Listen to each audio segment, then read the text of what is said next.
Asebiro Yesuna Akulora ni komanda jaler Atingo bada Ranyisi mar surrender. Hallelujah. Aduoko ne Nyasachwa erokamano. Osemiwa thuolo makende mondo wabed e nyime kendo wachak wawinj wachne. Aduoko ne Nyasachwa erokamano kendo kuom riti ijaneno mara ka wantie e Lolwe TV. Waduoko ne Nyasaye erokamano kuom riti e juma mangima. Waduoko ne Nyasaye erokamano kuom rito jo-Lolwe TV. Alamo negi gweth mondo Nyasaye omed ting'gi malo. Lolwe TV obed achiel kuom TV madongo e Kenya mangima. Arwaki e wach Nyasaye masiche machalo kamagi. Kuom nying iluonga ni Pastor Sam Boyi. Ae kanisa miluongo ni Cathedral of Praise. Kangundo Road Worship Center. Kangundo Road Worship Center entie Njiru, dala mar Nairobi. Njiru entie Outer Ring Road. Kia Outer Ring Road tidonjo Kangundo Road. Ka in e Kangundo Road tikalo kamoni Kayole Junction tichopo Njiru.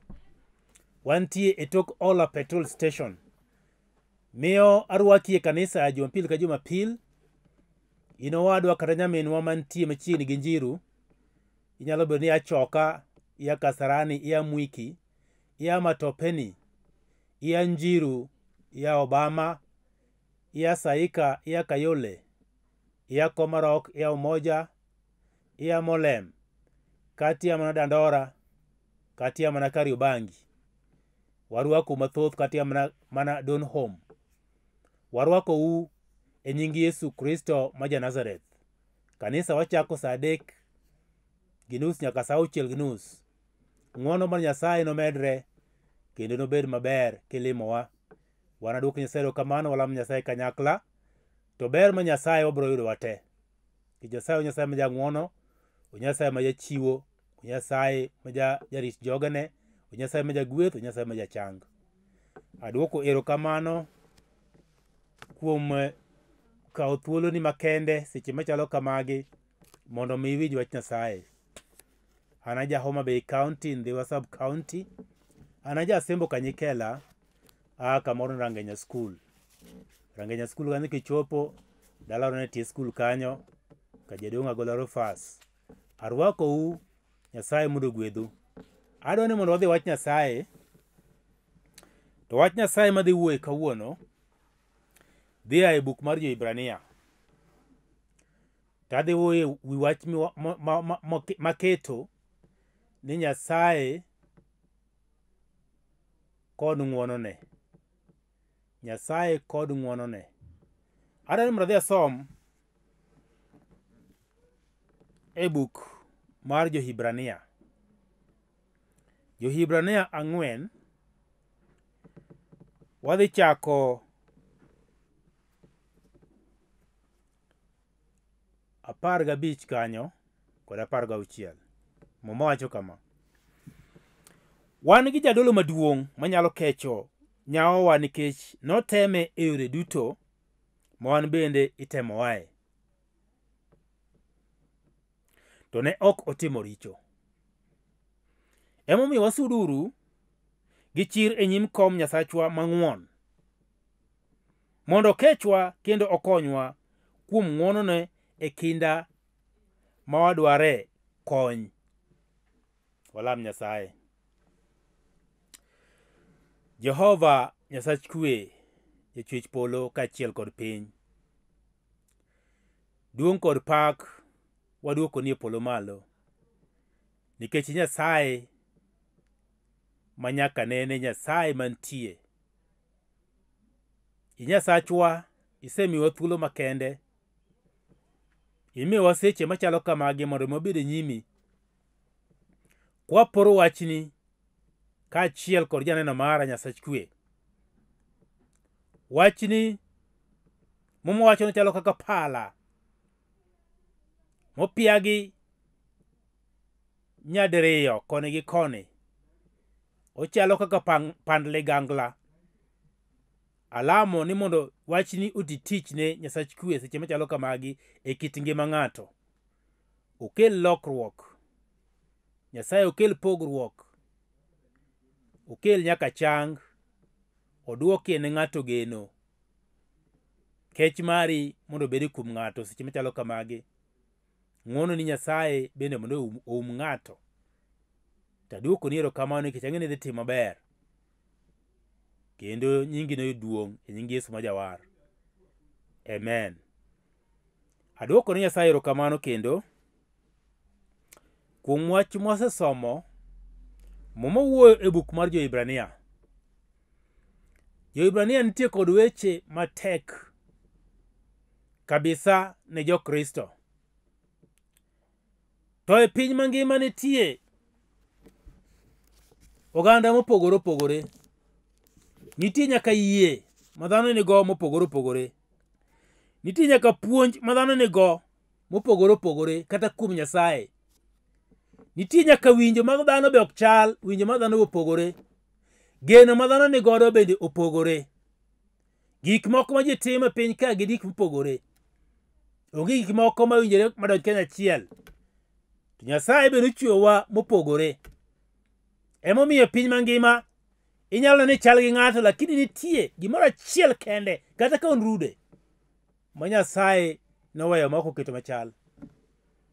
Kuom mano ka Nyasaye nochweyi, in mana in kaka in e piny mangima, onge ng'ato kendo.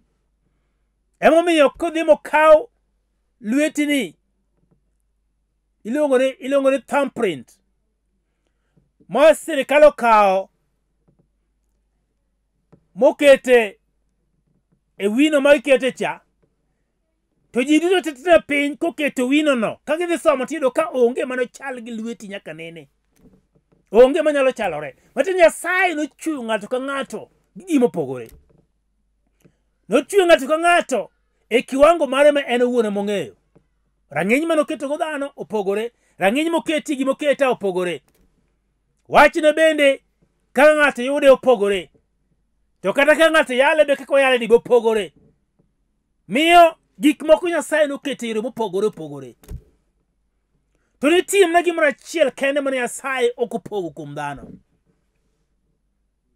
Nyasaye nokawo dhano mokete kido mare wuon. Matiende nitie kido ma Nyasaye osemiyo dhano, momiyo dhano chir gi Nyasaye. Nyasaye dak ne kete kido kuom le. Nyasaye tak ne kete kido kuom gik moko mangima ma ok dhano. To nokawo kido no moketo kuom dhano nikech ne entie kod mipango gi dhano. Chenro ma Nyasaye gi dhano ne nitie, to chenro no pod nitie nyaka sani. Chakruok kisomo muma michop nyaka fweny. Muma wuoyo mana korie lain achiel. Weche opogore lakini kiketo gi maber, minono gi matut, tiro ni gigi te gin gi lengo achiel kende. En mar ngima mar dhano. Miyo muma wacho niya e buk mar Jo-Hibrania, kapok adhi kama onego asom no, kama somo no, to wakwongo asom kodi Jo-Hibrania 2 wacho kama. Jo-Hibrania 2 machiel matindo achiel nyaka 2 nyaka 3 kanyo wacho niya, ni emomiyo nyaka wachik itwa moloyo ni gik ma wasewinjo. Janeno mara nitie gik mang'eny ma wasewinjo ma nyaka wachike itwa mondo kik wabayo, nikech nitie gik mang'eny ma wasewinjo nyaka nene. Nitie gik ma wasewinjo mabeyo kaachiel kod maricho. Nitie gik ma wasewinjo mabeyo manego chunywa nyaka achiel kod majiwo chunywa. Nitie gik mabeyo mang'eny ma wasewinjo mamoko miyowa jip, to moko kendo miyo kata ngimawa bedo maber. To nitie moko ma wasewinjo makelo kata tho. Miyo mama wacho niya, ni to ka wach ma malaika nokelo nene gi teko, matiende ka malaika Nyasaye nooro moloko kuom dhano, moloso kod dhano mokelo wach, to wach mane kelo no ne nitie kod teko, to teko no nogore kuom dhano. Miyo kar Nyasaye nooro malaika nyaka kuom dhano. Iseneno ka nyaka ne Nyasaye osero malaika kama onge dhano. Malaika biro mana nikech dhano, nikech Nyasaye nitie kod wach kod dhano. Miyo mama wacho niya, Nikech joketho duto kod joma notamore winjo wach noyud kum moromo kodgi. Matiende ng'ata ng'ata ka malaika nosebiro mokelo wach, to jomoko nokowinjo wachno mokawo. Mowacho ni kare nitie kum moro ma ng'ato biro yudo koluwore kod kaka nokawo wachno. Mowacho niya, wan to wanatony nadi kwa jwang'o warruok maduong' ma kama. Ruoth owuon ema nokwongo hulo warruokno, eka joma nowinje nonyisowa ni en adier. Matiende in tony nade, in janeno mara, in tony nade kijwang'o warruokno, in tony nade.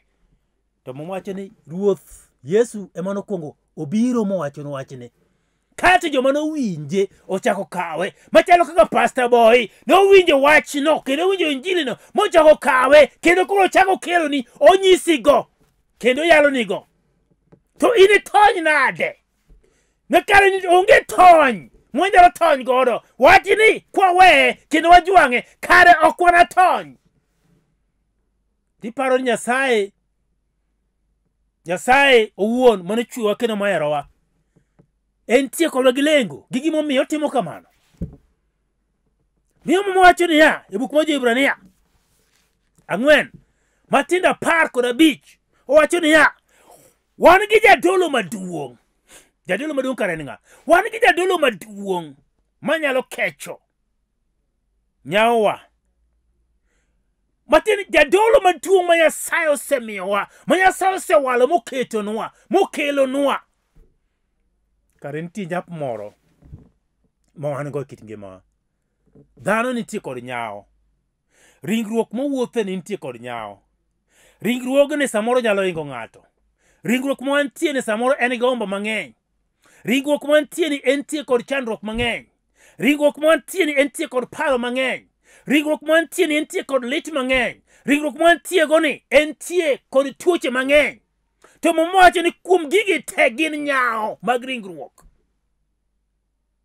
Koro mowacho ni wantie kod Jadolo Maduong' manyalo konyowa kuom nyawo ma wan godo kit ngimawa. Owacho ni wan gi Jadolo Maduong' manyalo kecho nyawowa, nikech noteme yore duto ma wan bende itemowae. Ing'e ni tem miyudogo misebedo ki itemi godo ok ne gin tem ma in ema ikwongo biro kuom mokwongo. Tem go osebiro kuom ji mang'eny. To mowacho ni Yesu bende obiro e ringruok mana kaka in bende in e ringruokno. Mar igreneno notem mana ka in be koro itemino. To tem kaponi ne ringruok mantie ni ok gin rum, nikech tem en achiel kuom kido mar dak mar ngima dhano. Miyo mowacho ni kuom nyamo wan go kido mar del mar dhano entie kod kech, obiro kechowa.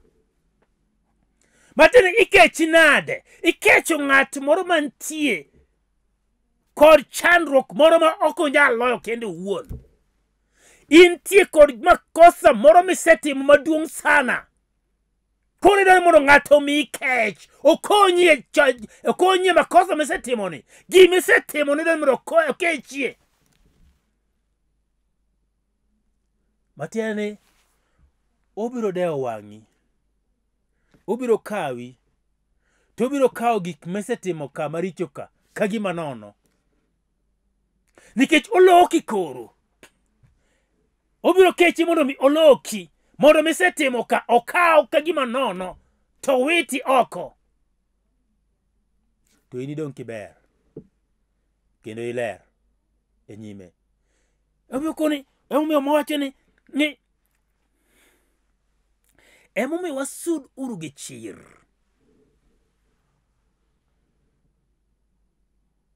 Wasud uru gi chir. Matiende kare koro kawan gi Jadolo Maduong' mosekecho nyawowa. Koro onego wasud ire gi chir. Nikech nitie kom duong' mare moro monego wachore koro gi chir. Sama weche nosebari ndasi mobagi, ma weche osegoyi nyang'eng'o, ma koro in iwuon kaka ng'ama dhano onge gima inyalo timo kata inyalo loso. To biro ni sama owinjore moresi. Koro mowacho ni kare ka koro oseresi mosekao nyaka duto mano ingi ka, mano barindasi mano tieli piny ka. To koni niya, ni sud machiegni gi kom duong'. Wasud uru gi chir e nyim kom Nyasachwa. E kom Nyasachwa, kom duong' mare, wasud uru gi chir. Matieni kare koro odhi miyowa chir mar loyo gik mane ok onyal loyo kuomgi kode. Nyisi ranyisi. Wanyisi ranyisi. Nitie ng'ato moro iluongo ni askari. Ng'ama iluongo ni askari ni, nitie pogruok momiyo iluongo ni askari. Kapok obedo askari, niluongo ni raia. Sama nosebedo askari, koro ken raia. Ng'at machielo pok obedo askari cha, koro e raia. Ang'o momiyo obedo raia, odhi obedo askari, koro we nying mar raia. Nikech timbe mana raia nigo ka, gi nyawo mana raia nigo ka, nosedhi mogol kuome kotere e training. Magi ka nowuok kuome momiye kido machielo mar bedo askari. Momiye nyaka ogudu mokorwako. To entie kod teko. Kendo entie kod chir. Mago koni idwani mondo idhi donj kama. To manre gi gine ma en go ka. To dhi modonji ma ok oluoro gimoro. En ng'at ma kalo koni jatendi kawuono wadwani mondo omaki mondo soiye. Obro dhi momak jatende. To ng'eni jatende en ng'at mogore ka sarut. Obro dhi mako ng'at mong'eni jatende nikech chik osekone nyaka imake. Kendo chik osekone omiye en gi teko mondo mak ng'ano mosoiye. Nikech en askari. Ok obi luore ne en jatende. Nikech chik moting'o pek moloyo jatende. Chik moting'o kose chike to dhi timo gicha mana kaka chik owacho. Emomiyo Mondo wacho ni koro sani wan bende koro wachomuru kom duong' gi chir, nikech osemiwa chir kuom kawo Yesu Kristo. Sama wakawe koro wang'eni kare wachomo kawuoro direct, nikech Yesu osemiwa teko, osemiwa thuolo, osemiwa chir ma wanyalo wuotho kwa dhi mbele. Koro onge dok chien, wadhi mbele kendo wachomo kom duong'. To mwache nang'o? Ni kom Nyasachwa mang'won. Nitie kom mar ng'wono. Nyasaye nitie kod kome mar ng'wono. Kom Nyasachwa mang'won mondo okechwa kendo okonywa kuom ng'wonone e kinde ma wadware kony. Bende ing'e ni nitie seche ma kony inyalo dwarie. Nitie seche moko ma ng'ato nyalo wene ni onoromo ok odwar kony. To kit ngima dhano kaka Nyasaye nochwe dhano, kit ngima dhano ma iye, kaka wawuotho kaka wadak, kony en achiel kuom ngimawa ma nyaka wadwar kony, to ng'ato nyaka dwar kony kuom ng'ama chielo. Ma koro moko nwani sama kony koro nitie mwadwaro, to wabedo gi chir, to wachomo kom duong', to wadhi kuom Nyasachwa mondo mi okechwa. To kosekechowa to konywa kuom ng'wonone, nikech nitie kinde mag dwaro kony. Ing'eni nyalo bedo ni semanyo kom, semanyo kony, kendo isegombo kony gi higni mathoth to pok iyudo. To sama koro koni mondo isori machiegni gi kama inyalo yude kony, to nyaka idhi adhiya. Ing'eni sama ng'ato onge kod chandruok moro, to ok onyal dwaro kony kuom ng'ato. To sama koro ng'ato nitie kod shida mar chulo school fees, to pesa otamore, eko nyalo pare ni kare nitie jok moko manyalo chiwe basari mar chulo nyathi school fees. Mane sama kony koro wuokie, koro dhi manyo kony, To kama odhi manyo konyno, odhi manyo kom mar ng'ato. Nitie ng'at mane komno machiwo gigo. Seche go kendo ka ng'ato nyalo ringo matek modhi gi barupene te mokori antieko nyathi to ok onyal dhi e skul, miyo kawuono abiro e fisika, abiro e komi mari mondo mi miya kony, nyathi odhi e skul, odhi e som. Mane kony mabende makoro ni waringi mondo mi wadhi uru wasud ire kod chir kwadhi kuom Nyasachwa.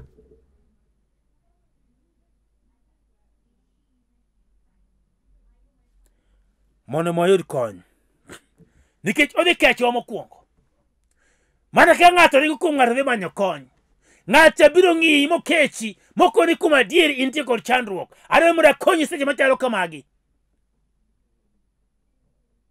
Kato kuom ng'wono mare okawo nafas mantie. Tokawo chandruok ni ma in godo. Tokoni ni chakre seche machalo kamagi abiro konyi. Koro in kata kidhi dala, dhi gi kwe, ka chunyi nitie kod kwe, nikech wachni ni adhi loyo ni, kendo adhi konyo ni. Chieng'no ng'ato biro nindo maber.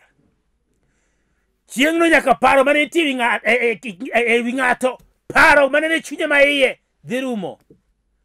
Chieng'no nyaka chiedh nade mane en go, kaachiel kod kidang'a dang'a. Komanyo pesa gi yore ni duto te kaka onyalo konyore dhi rumo. Nikech oseyudo ng'ato kamoro mokeche. Oyudo ng'ato kamoro mang'won. Mokone chakre kawuono to ng'iya mana tir. Abiro konyi e yore nigi. Gima rach mathagi abiro loso ni.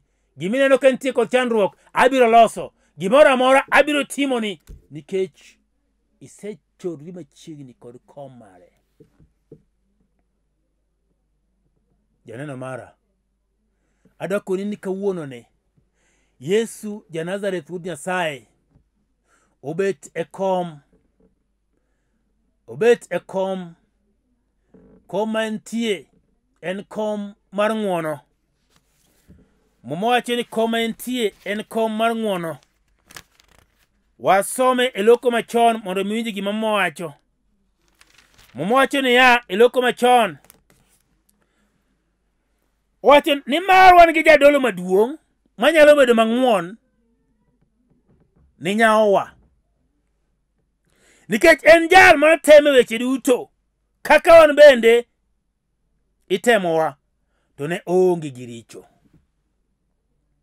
Emomiyo wasuduru e nyim kom mar Nyasachwa mang'won ka wan gi chir. Wasuduru e nyim kom mar Nyasachwa mang'won ka wan gi chir. Mondo okechwa kendo wayud ng'wono makonyowa e kinde mowinjore.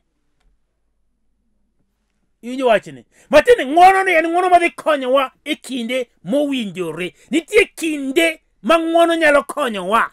To ng'wono bende nyalo biro mana e kinde mowinjore. Ng'wono ok bi seche duto te.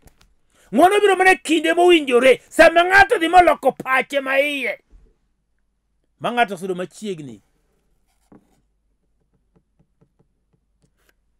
gi kom mantie kod ng'wono. Eka ng'wono bende biro ire. Eka ng'wono biro chopo kuome. Nikech mano e kinde mowinjore. Nitie kinde mowinjore, kinde ma ok owinjore. To ng'ato onego kaw thuolo. Sama kinde oyudore kinde mowinjore, to ng'ato onego kaw thuolo no. Mati gi seche go. Mati gi kinde no. Mati kod thuolo no. Mondo mi yud kaka nyalo yudo konyruok. Miyo Yesu en kende en mang'won kendo jakecho. Kech mag dhano to nigi ndalogi. Dhano nyalo kechi kawuono to kiny chako lokre kodi. Dhano nyalo bedo ng'ama ng'won kawuono to kiny kendo chako loko kido machielo. Lakini Yesu wuod Nyasaye mamwacho Jadolo Maduong' en wuon entie kod ng'wono mare mosiko nyaka chieng'. Ok enoloke kata dichieng' achiel. Dhano nyalo ringo kawe, dhano nyalo dok chien, lakini en to dhi chung' kod dhano.